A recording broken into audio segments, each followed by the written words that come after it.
Hey friends, so it is an age-old question. You've been creating the content, you've been putting it out there to the universe, but your audience isn't growing. How exactly do you change that? Drex here from DrexFactor.com, and today I am going to share with you my best tips for growing your audience regardless of the platform. And of course, before we dive in, I just want to give a quick shout out to the friends of the channel. Big thanks to Dark Monk, Flow Toys, Pyroterra Light Toys, LMF Props, Spinballs, and Ultrapoi for helping to make the videos on this channel possible. You can learn more about all these awesome companies and the work that they're doing to support flow artists like yourself by checking out the links that I've got down in the description of this video. Hello friends, I am an artist, and over the course of the past 13-ish years, I have built an audience that currently numbers like right around about 100,000 people across different platforms and everything. And it has been absolutely instrumental in me being able to make a living from producing my art and everything. And how exactly one amasses an audience like that is a question I get on the semi-regular, so today I'm going to share with you my secrets for building your audience as an artist. So let's be real here. Pretty much anything that you might want to do as a content creator is going to depend on having a really engaged audience that is eager for more of your content out there. And that can sometimes be a challenge. There are so many other content creators out there, perhaps even many in your own niche. How exactly do you cut through and make sure that you're actually connecting with the audience that you want? So I think that there are 5 things that are required to be able to do this, and I'd like to run you through all of them today because as somebody who has been creating content on YouTube and Instagram and many other places for quite some time, I managed to build an audience that I feel like not only is really responsive but also really supportive in ways that are not just like, you know, in the feels kind of way, but also in the financial way, and that's part of what allows me to be able to do my channel full time. So here are those 5 different things, and I'm going to explore each one of these in some depth to help you understand why they're so essential and how you can go about exploring them for yourself and for the purposes of getting your own art out there.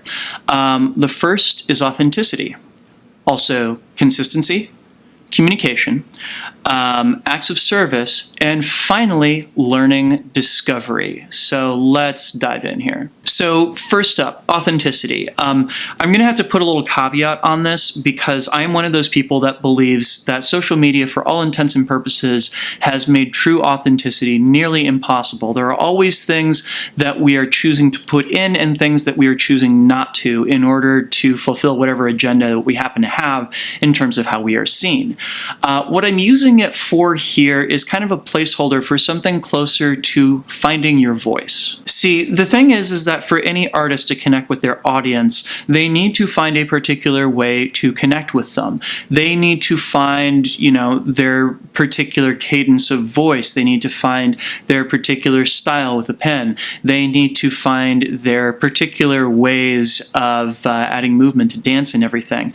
Basically, in the social media age, when people connect with an artist, part of what they're connecting with is the personality of the creator. That is, they want to have a connection with a human being rather than just necessarily having the art speak for itself. Now, if you're like me and you want to have a certain high degree of privacy, this can sometimes be a difficult thing to navigate.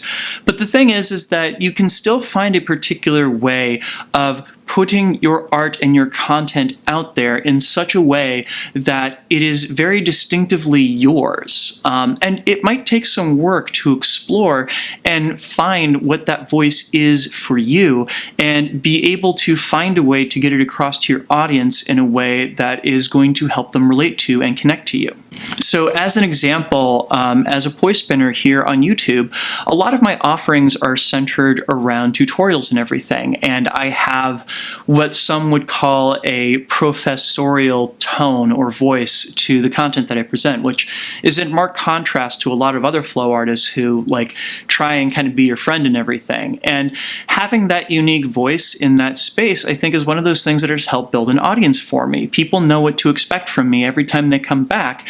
And for people for whom that particular voice is something they really connect with, it's something that they can depend on me for. Okay, so next up, and I honestly think that this is probably the single most important item on this list, and that is consistency. like very early on, I had this degree of intuition that if people knew that they could depend on me dropping a new video every Tuesday, that they would come back to the platform every Tuesday to see what I had uploaded, and that intuition proved to be correct. And that's something that literally nobody else was doing in my particular niche at that time. There were no poi spinners that were uploading that regularly. And so it allowed me to very quickly find people that wanted new content and were curious just to tune in and see what I was doing. Plus which it allowed me to grow as an artist. Any artist will tell you that about 90% of the stuff that you produce is just hot garbage. It's stuff that you don't think is very worthwhile. And then there's that 10% that is just fantastic and that you're super duper proud of.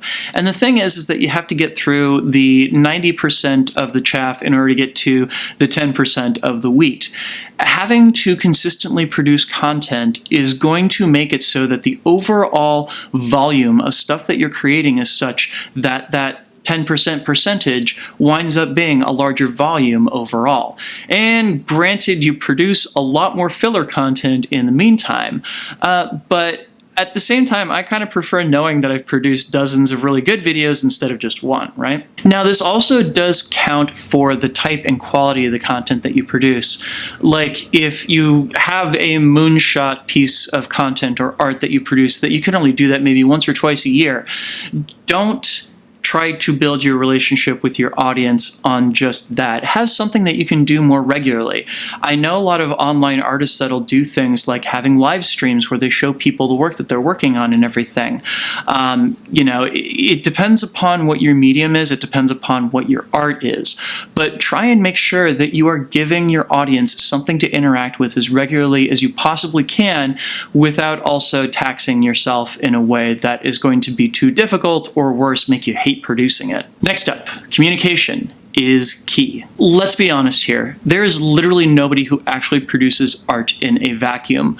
Whenever we produce anything as artists, part of what's going on there is we're taking bits and pieces of the world around us, other art that we've been exposed to, influences from literature or people that we've talked to, and we kind of put it together in our own personal marinade and regurgitate something that is our unique creative bent on all of these influences that we've been exposed to. And because of that, it requires communication. It requires us to expose ourselves to the outside world in many respects. And even more importantly, it requires us to talk to the people that are consuming whatever art we produce. Like, here's the thing.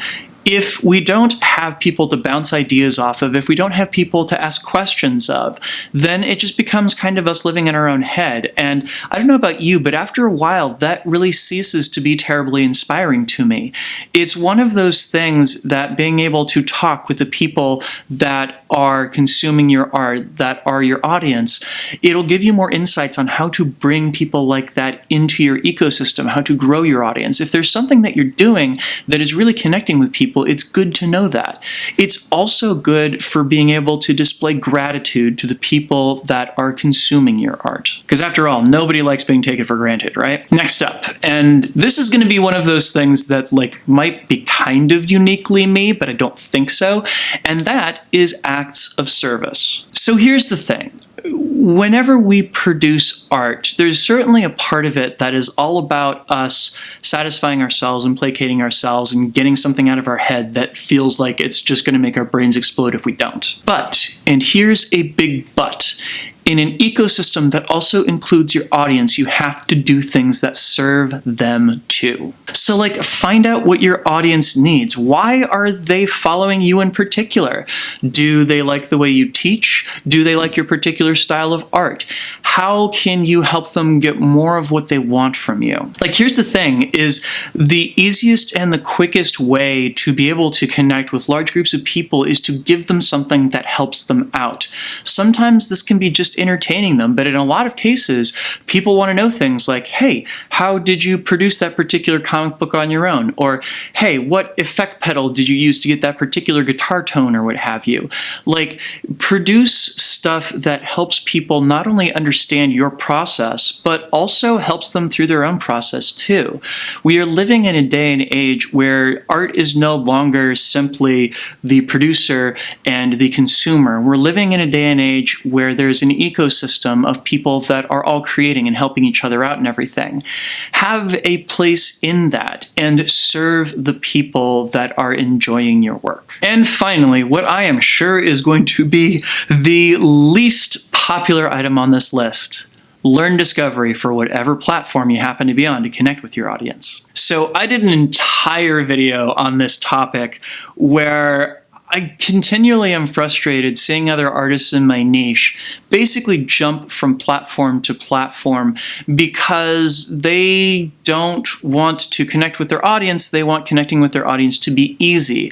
They don't want to have to learn hashtags. They don't want to have to learn keyword targeting or anything like that. They just want to produce the thing and magically have people come to them.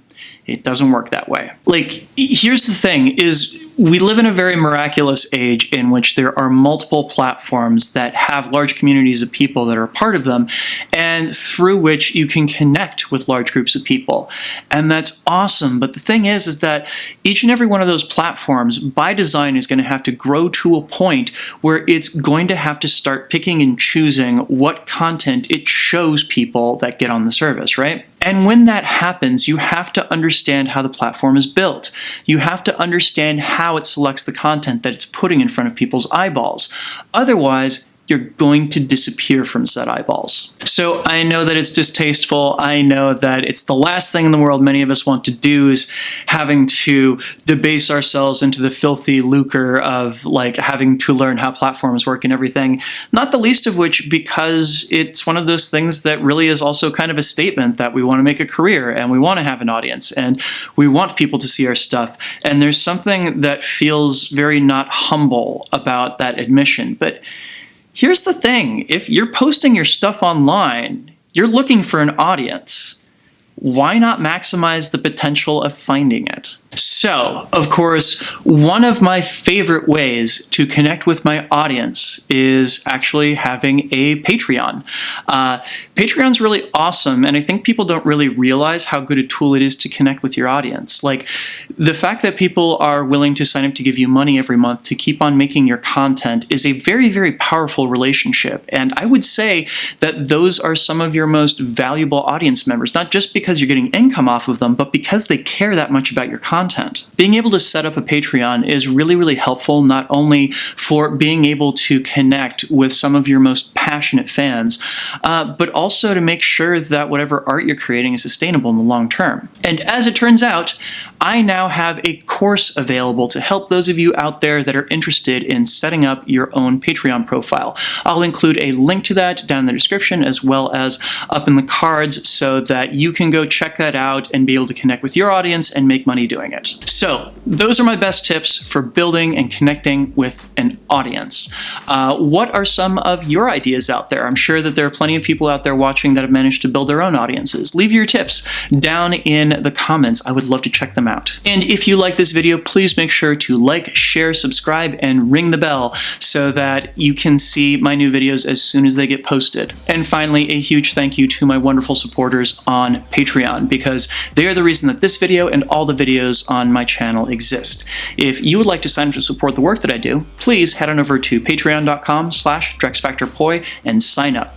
You get early access to all of my content as well as a host of other awesome rewards, and you get to vote on what topics of content I tackle in the future. Yeah?